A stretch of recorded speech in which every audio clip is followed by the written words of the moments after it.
Hey, what's up, everybody? True Boxing here. Thank you for coming back to Get Hit with the Truth. So today we're doing the What's Next on Bahkram Murtazaliev, the undefeated and reigning IBF Super Welterweight Champion of the world at 154 pounds, following his career best win and brutal third round knockout victory over Tim Tszyu when he defended the title in a mandatory defense against the former champ Tszyu on October 19th in the first Amazon non-pay-per-view card that took place last month in October. Now, before we get into that, if you could smash the like button, leave a comment, or subscribe to the channel, I really do appreciate any and all support that I can get as I continue to build my channel here.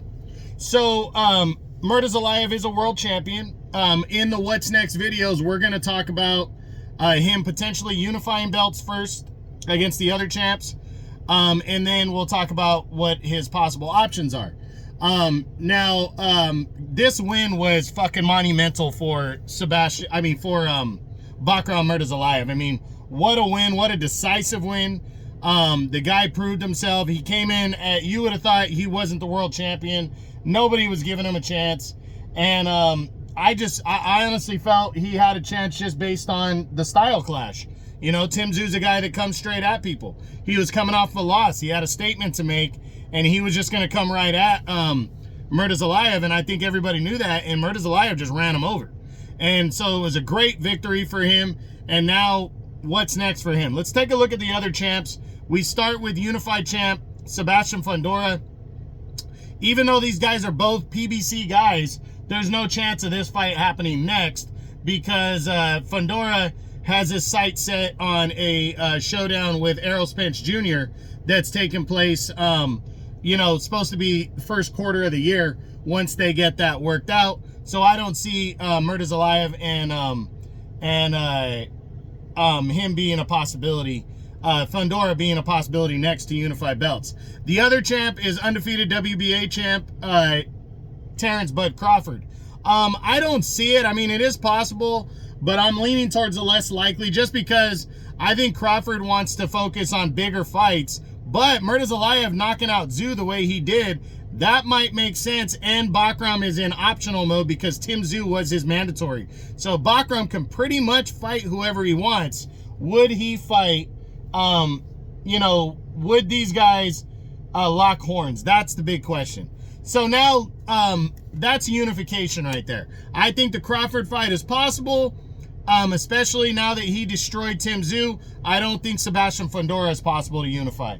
Now, let's take a look at possible challengers. Run through the list. Jermell Charlo's not going to come back and fight Bahkram since Charlo hasn't fought since he lost to fucking Canelo last year. He's not going to return to 154 and go after a guy that just destroyed Tim Tszyu. Israel Madrimov or Sergey Bohachuk, would love to see those fights, but they're not PBC guys. Unless Riyadh Season brought Bahkram over to fight the winner of that fight, because Madrimov's fighting Bohachuk next month, that's a possibility. Then there's Erickson Lubin. Erickson Lubin is currently the highest rated contender in the IBF, and he's a PBC guy. I do think this fight has some legs to it, and they could make it. Just because they're both PBC guys. That is possible. Jesus Ramos, he's ranked 7th in the IBF. He lost last year to Erickson Lubin. I think he had a return victory. He's fighting again soon.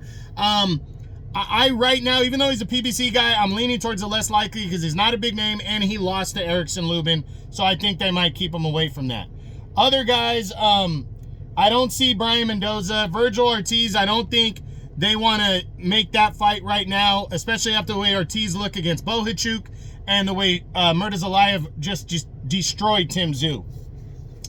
Other guys outside of, potential top 10 type guys, it just depends on what he wants to do. Josh Kelly hasn't really done much, but he's highly rated. He's number 4 in the IBF. Xander Zayas, I don't see him taking a shot. He's number 1 in the WBO.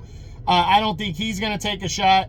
So I think what they're going to do is they're probably going to pair him up against a PBC guy. So my honest opinion is they might push for a Crawford unification. That might be a possibility. just to unify belts, because you know if Crawford doesn't get a showdown with Canelo or a big money fight, he's going to want to unify belts. So why not Crawford versus Bahkram? And then you got a unified champ there, and Fundora and Spence are going to fight to unify belts. Now the winners can fight for Undisputed. I think that makes a ton of sense. I do think there's a real possibility that Murtazaliev and Crawford could happen to unify titles. Outside of unifying, I really believe an Erickson-Lubin fight is a real possibility. And then potentially a Jesus Ramos fight.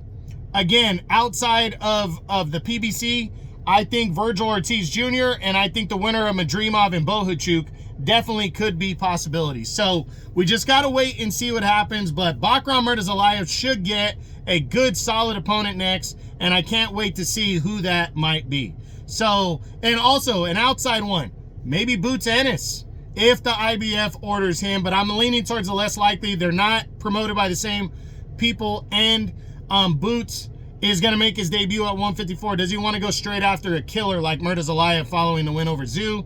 Maybe, maybe not, but he is the IBF champ at welterweight, and Murtazaliev is the IBF champ at 154, and it is a big fight. So we'll see, but that's it. That's what I got. That's my what's next on undefeated and reigning IBF super welterweight champion of the world at 154 pounds, Bahkram Murtazaliev, following his dominant knockout victory over Tim Tszyu from October 19th on Amazon Prime. I hope you enjoyed the video. If you did, smash the like button, leave a comment, or subscribe to the channel. I appreciate any and all support. This is True Boxing, and you've been hit with the truth.